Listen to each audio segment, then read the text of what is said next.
Hello, everybody. My name is Presley. On this podcast, I am going to be interviewing Andrea Rojas, who is the multimedia editor of Charger Bulletin News. She's also the producer for it, and she is also a graduating senior. Awesome. Gross. Yeah. I would say gross. Yeah. So, on to the questions. So, before coming to college, what was socializing and making friends? What did that look like?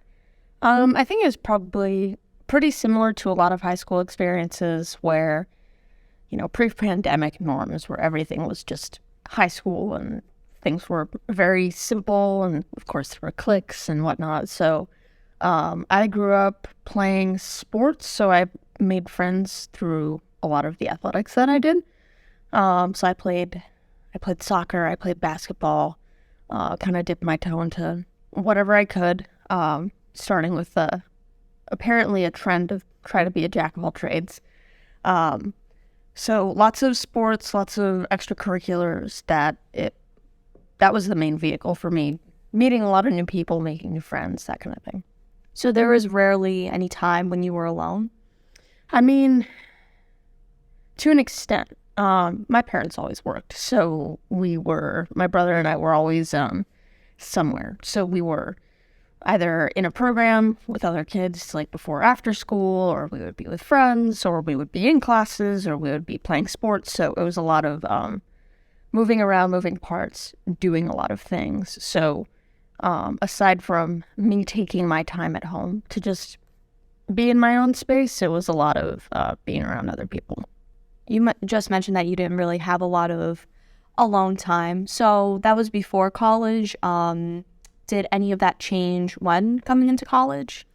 I would say. I mean, obviously, dorm life, you live with other people.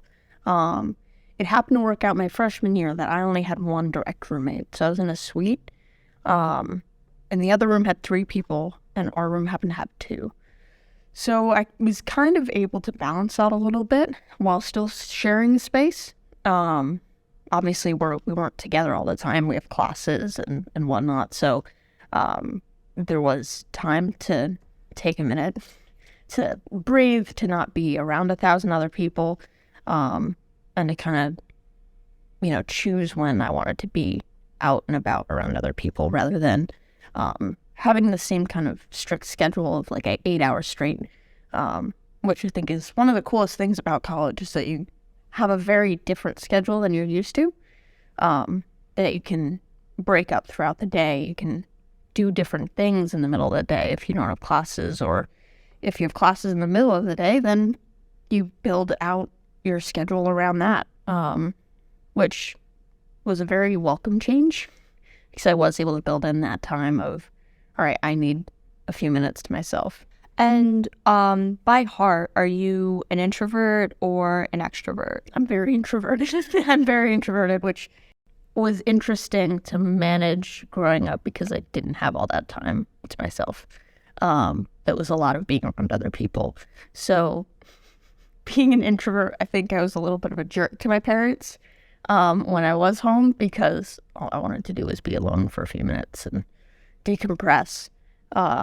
So, bless my parents for being patient, because I know I wasn't always. I was usually pretty drained by the end of the day. So with that kind of social battery, was it quicker for that social battery to run out before college when you were around a lot of people, or was it quicker to run out during college? I would almost say, I think it was probably a faster drain pre-college, because it was going and working for so many hours straight. But in college, you have that breakup of time with variable class schedules, and everybody has weird overlaps. So I think having that kind of breakup of a schedule made it a little bit easier to have a battery drain a little bit, go and recharge, be ready for the next thing, rather than just having to go for hours on end of being around people and never really having a moment to yourself.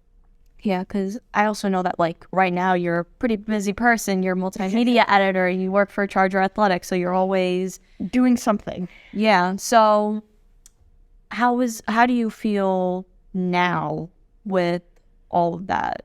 Well, it kind of depends on the week. Spring sports are different than fall sports and all of that. Right now we have baseball, softball, lacrosse, tennis. I think soccer's starting back up. So, there's a lot going on. In the fall, it's a little different. So there's field hockey, there's basketball, there's volleyball, some of the indoor sports. But with that, I mean, when I was working volleyball games, it was just me doing my thing. So it wasn't too crazy. So I was still working, but I was able to just kind of be by myself. But now you actually catch me at a good time because I'm coming off of 2 weeks of pretty much running around nonstop.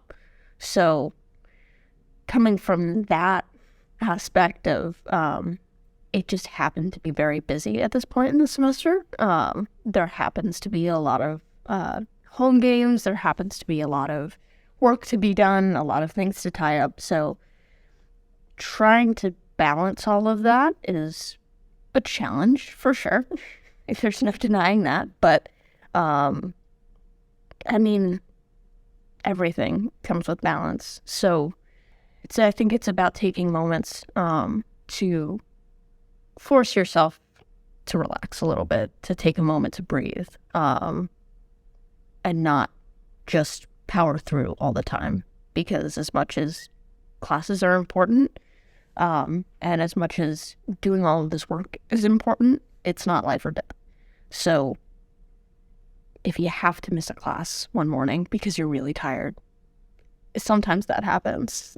Like I'm going into this weekend trying to just recover from the last 2 weeks. So, time management is probably like one of the biggest things to be able to get work done and still be able to, at the end of the day, try to feel like a human, hang out with friends, that kind of thing. So not an easy task, especially when I am very busy, but I have learned a lot from it. And is there one piece of advice or anything that you would tell your younger self, like the freshman coming in? That's a good question. Freshman year was a lot of the core classes, so I know I was like deep in work some weeks where it was nonstop and I was exhausted, but I still had a textbook reading to go through, whether I cared about it or not. So I think, if anything, I would tell that version of myself that putting my head down and doing the work is the right way to go, and being dedicated to getting my work done and not saying, well, I'll figure it out later, and it's just a reading.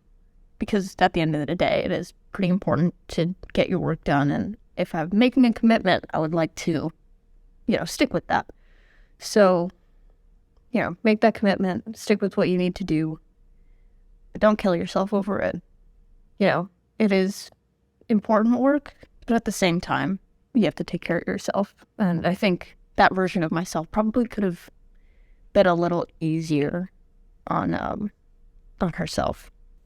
Awesome. Thank you so much for joining. Yeah, of course. Thank you for having me. My name is Presley, and we just finished up our talk with Andrea Rojas. Thank you so much for listening. This podcast is a part of the University New Haven Welcome Project, a collection of stories about diversity, inclusion, and belonging. To listen to or watch more projects, visit newhavenwelcome.com.